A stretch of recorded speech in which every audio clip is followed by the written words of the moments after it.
ஒரு நாட்டில் ஒரு ராஜா தனக்கு பக்கபலமா இருக்கிறதுக்காக, கூட துணையா இருக்கிறதுக்காக ஒரு தளபதியை தேடுறாரு. சரியான தகுதிகளோட ஒரு 10 பேர் செலக்ட் ஆகுறாங்க. ஆனால் அதில் ஒருத்தர் மட்டும் தான் செலக்ட் பண்ணணும். அதனால் அந்த ராஜா என்ன பண்ணுறாருன்னா ஒரு டெஸ்ட் வைக்கிறார்.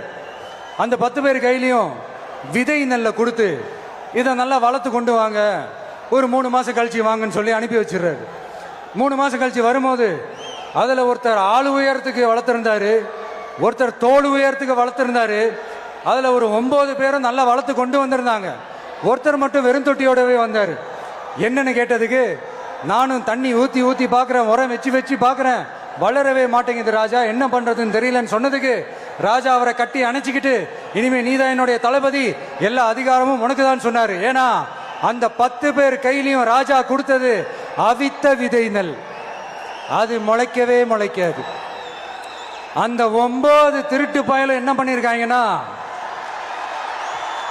வேற விதை நெல்லை வாங்கி அதை வளர்த்துட்டு ராஜாவையும் மக்களையும் ஏமாத்திருக்கிறாங்க. ஆனா இவர் மட்டும் உண்மையை போட்டு உடைச்சிட்டார். அதனால ஒரு நாட்டுக்கு திறமை எந்த அளவுக்கு முக்கியமோ அந்த அளவுக்கு